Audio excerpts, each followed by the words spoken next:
Joining the Korea conversation from Texas is Rodger Baker. He is Vice President of Asia Pacific Analysis at the geopolitical intelligence platform Stratfor. Rodger, the meeting between North and South, as we've been talking about, this really is the first face-to-face contact in 2 years. Would you say this is a pretty significant development?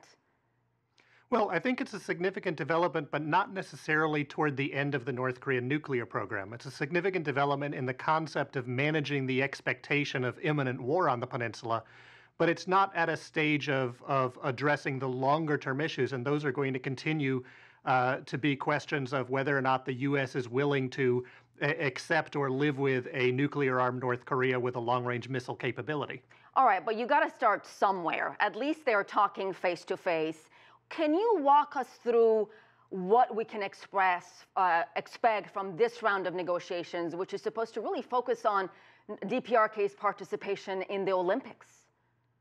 I think in many ways this round of negotiations is going to stay largely limited to the question of the Olympics, maybe laying the groundwork for some other confidence-building measures between North Korea and South Korea, potentially creating the space for talks down the road of family reunion visits, maybe some adjustment of who's allowed to travel across the border for humanitarian purposes, things of that sort. So that at this stage, that's really where we're going to be focused. So what's going to happen after the games, Rodger? Is there hope, perhaps, that it will pave the way for more dialogue?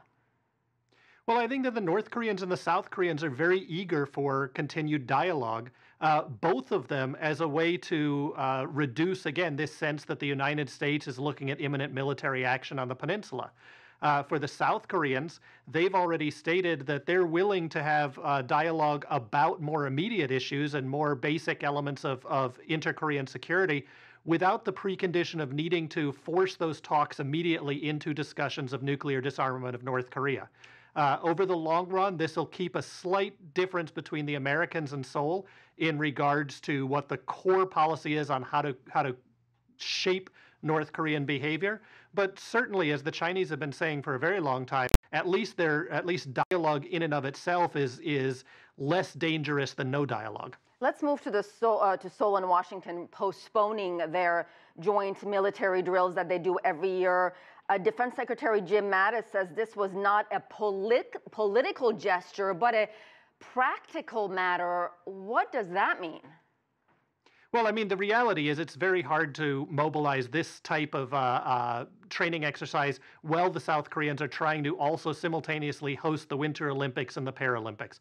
So the South Koreans actually requested this postponement earlier than the North Korean New Year speech. They reiterated it after the New Year speech to try to gain that. But there's certainly politics that play in here, too, in addition to the logistics.